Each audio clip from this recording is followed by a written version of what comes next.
I've had this conversation with 4 different clients in the past month, which is usually a pretty good sign that there's a lot of other businesses out there who need to hear this information.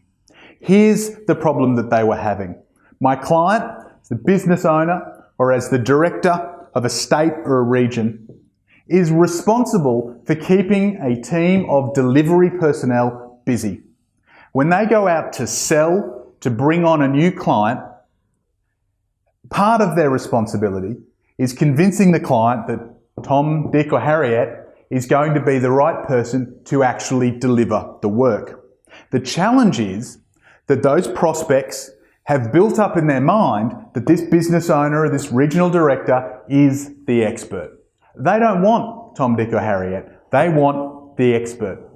So how, in the sales process, do you go about selling your team so that the client is satisfied? Well, it starts first of all with understanding what the client's fear is. See, the client has found you for some way. Maybe they've been referred, maybe they've done a lot of Googling, they've read some of your blogs, they've watched those incredible Blackboard videos that you do every Friday. For some reason, they've found you and they've decided that you are worth talking to. That the risk of coming out from behind the veil of online and actually having a conversation is worth it because you know what you're talking about. You've been positioned high in their mind, but they don't know these other Tom, Dick or Harry.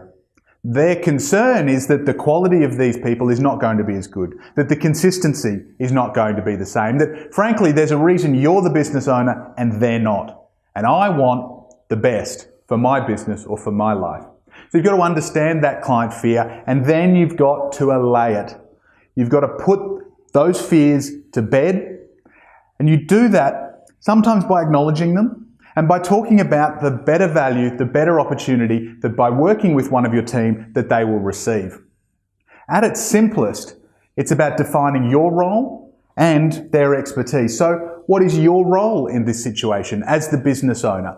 As the person who is not going to be doing the doing, is not going to be seeing the client as often, what role will you play? Are you still involved from a relationship perspective? Are you the person who will check in every quarter or once or twice a year to see how they're going, to make sure they're receiving value? I find myself that this is one of the best ways of positioning myself as separate from my team. Is by saying that I'm the person that they call whenever they have an issue, when they've got a concern. This person will help do the delivery, but I will maintain the relationship, keep the customer service going for the long term. And I will be consistent even if over 5, 10, 20 years, some of these individuals may change. I also like to use humour in that situation. I draw the analogy of Richard Branson flying the aeroplane. Everybody loves Richard Branson, but you wouldn't really want him as your pilot on a long-haul flight across the Atlantic.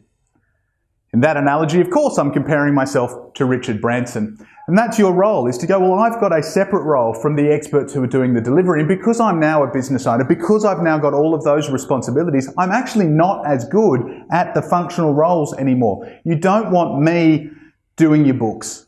You don't want me coming into your business and trying to run that culture project with the team. I'm just not on the tools anymore. That would be like getting Richard Branson to fly the aeroplane. Get him in his role and get the best person in to help you out.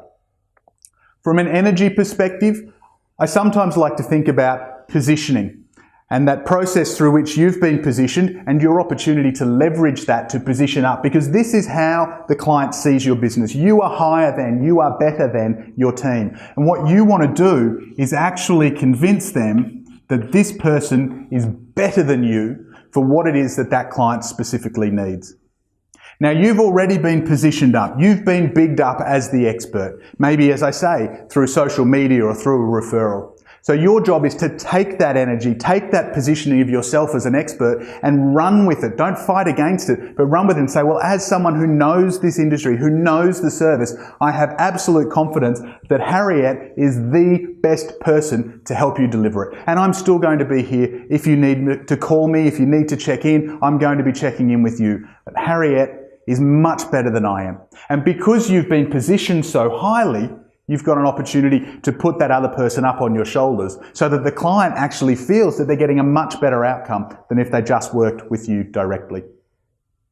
This applies even if Harriet or Tom or Dick have found the lead. This is a mistake I see in a lot of professional services firms where, as careers develop, these individuals start to go out and find leads to work on their business development skills.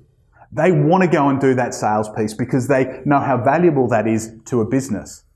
Don't let them get too far ahead of themselves, because their natural tendency will be to talk about how great they are and, to a degree, deposition you as being important in the process. Much better if they're talking about how great you are, get you into the room, and then you can, using your expertise, reposition them even higher. That gets them a double kick along instead of them having to talk about themselves. And you start to get an appreciation here of why I preach so much about having a consistent sales meeting process.